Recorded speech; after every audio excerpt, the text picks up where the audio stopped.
السلام عليكم ورحمة الله تعالى وبركاته. مرحبا بكم في قناة ريحان رشيد. اليوم ان شاء الله غادي نهيئ لكم رغيفات ولا مسمنات معمرين بالتعميره اللي هي جديده، ان شاء الله غادي تعجبكم. ولا عجبكم الفيديو ما تنساوش ديروا لايك وتشتركوا في القناة باش يوصلكم دائما الجديد. ونبداو على بركة الله. اول حاجه غادي نبداو بها هي العجين ديال المسمن. غادي نحتاج 500 غرام ديال الدقيق الابيض الممتاز، ما يعادل 5 ديال الاكواب من كاس العنبه. غادي نحتاج 200 غرام ديال الفينو اللي هو السميد الناعم جدا، ما يعادل 2 ديال الاكواب ديال العنبه. غادي نحتاج ملح، بيكين باودر الخميره الكيماويه نصف ساشي يعني حوالي 3 غرام، خميره ديال العجن نصف ملعقه صغيره، وغادي نحتاج 3 ديال المعالق ديال زيت نباتي وماء دافئ للعجن. نبداو على بركه الله.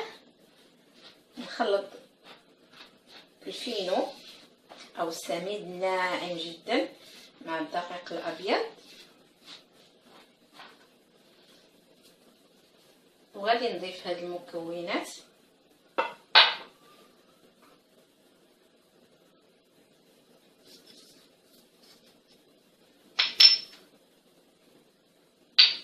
الملحه، وغادي نبدا الماء ما يكونش سخون، يكون غير دافي.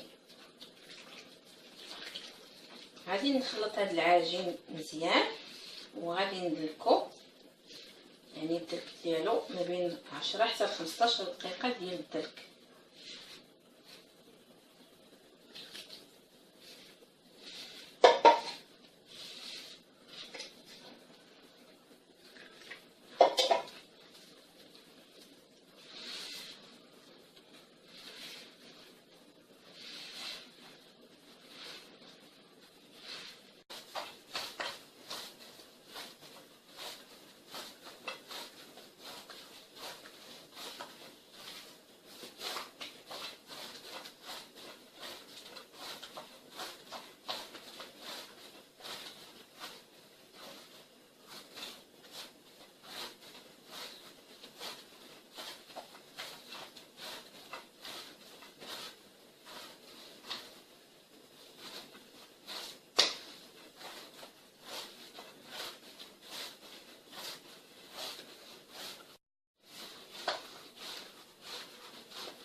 العجين ديالي بعد ما دلكتو مزيان كيف كتشوفوا كيبدا يرطب، يعني 10 ديال الدقائق وانا كندلك فيه. غادي نخليه يرتاح دابا واحد 10 ديال الدقائق ومن بعد غادي ندوزو باش ان شاء الله نشكلوه.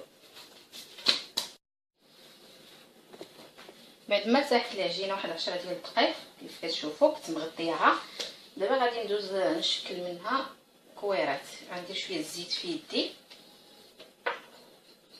غادي نشكلو كويرات يكونوا صغارين يعني بحال هكا القياس، ونحطو في شي بلاطو.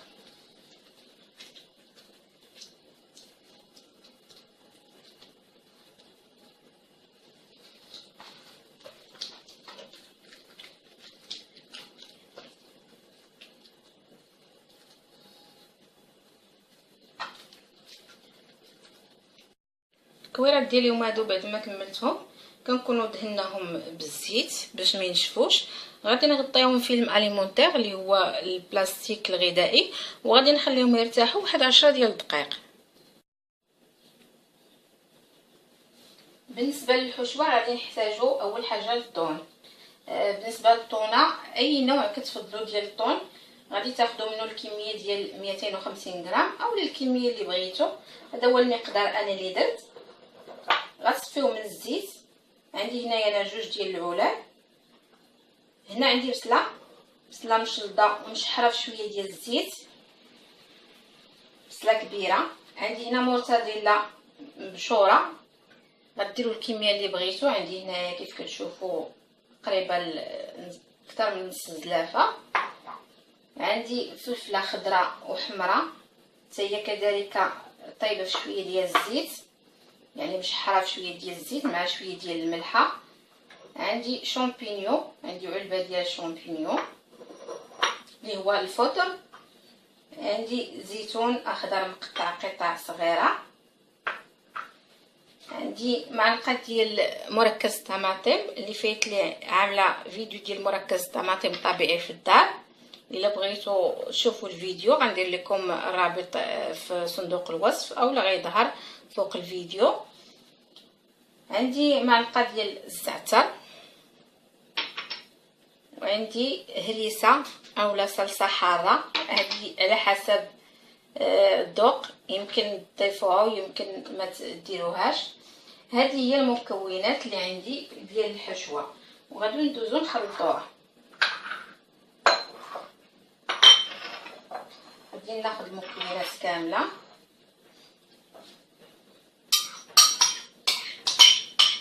شامبينيون، البصله اللي قلت لكم مشحره في الزيت،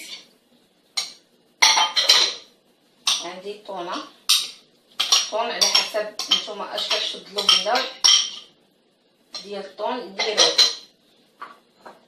عندي فلفل ملون هو كذلك مشحر في الزيت بشويه الملحه. عندي مورتاديلا، زيتون مقطع قطع صغيره. عندي معلقه ديال مركز طماطم. عندي هريسه، يعني بالنسبه للهريسه ديروا الكميه اللي بغيتو، الا ما كتفضلوهاش فما ديروهاش. وعندي زعتر. غادي نخلط هاد المواد كامله حتى تندمج مزيان.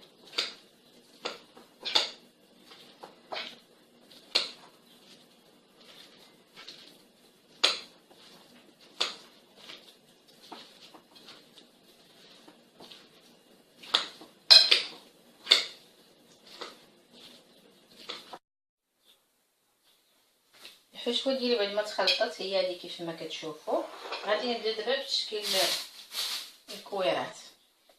غادي ناخذ شويه ديال الزيت، غادي ندهن الطاوله وغادي نبدا نكرس.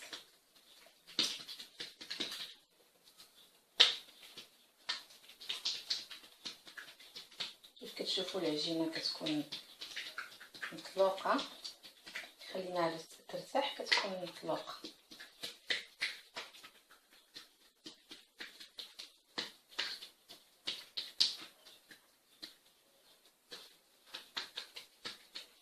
نشكلوها على شكل مربع.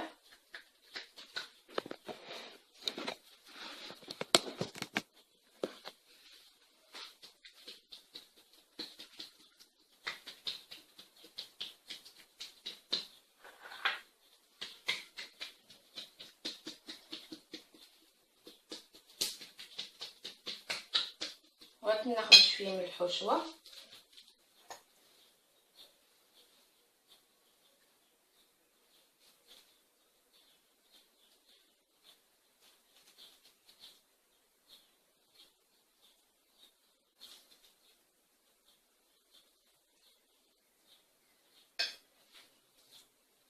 كتشوفوا بحال هكا.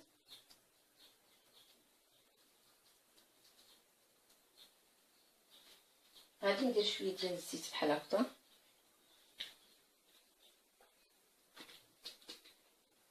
وغادي نبدا نطوي، يعني غنبدا نلوي في هاد العجين. نتمنى تكون الصوره واضحه. وغادي نبدا نلويها.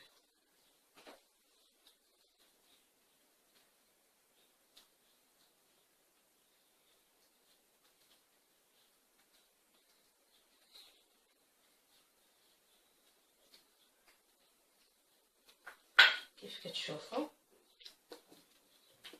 وغادي نحطها هكذا ونخليها ترتاح العجين. عاود ندير وحده اخرى.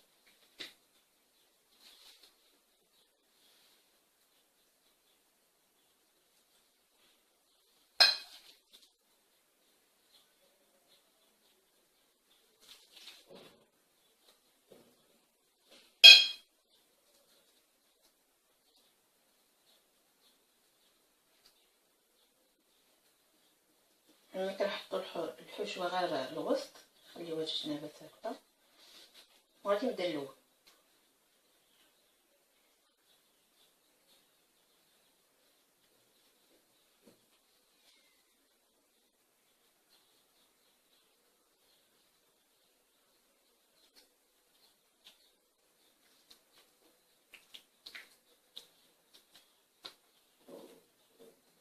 وغادي نحطو ترتاح. ناخد هاد الاولى غادي نشد العجين بحال هكذا،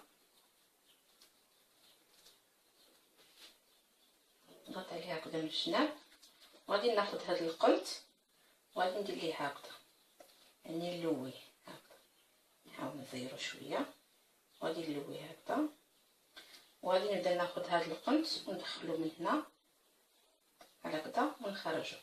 يعني هاد العمليه غير بشويه باش ما تحلش لينا العجين هكذا. نعاود عاوتاني ندخلو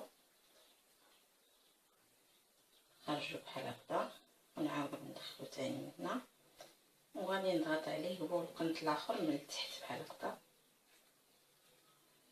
يعني باش نشكل ورده كيف كتشوفوا.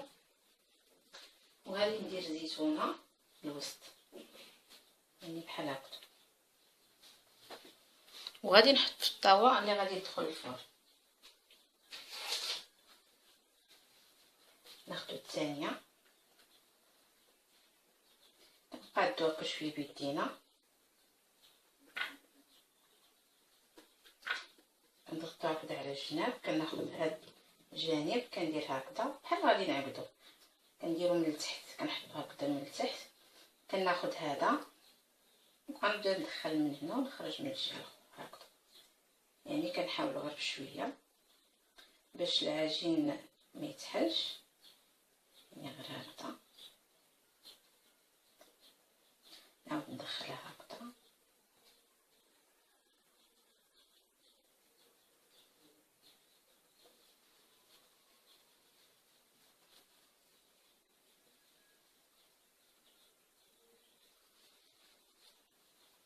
بهاد الطريقه وغادي ندير الزيتون.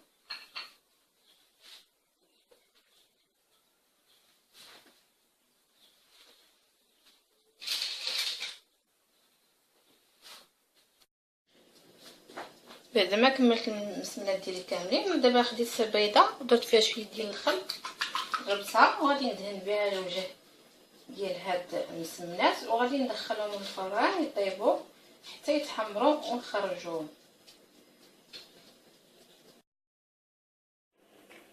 مسمنات ولا الرغيفه ديالي بعد ما خرجوا من الفران، هذا هو الشكل ديالهم كيف ما كتشوفوا، كيجيو محمرين وكيجيو لذاذين، وبخصوص بهاد الحشوه كتجي زوينه ولذيذه كيف ما كتشوفوا، كيجيو محمرين من التحت ومحمرين من الفوق مقرمشين لذاذين. ان شاء الله غادي يعجبوكم، غير جربوهم.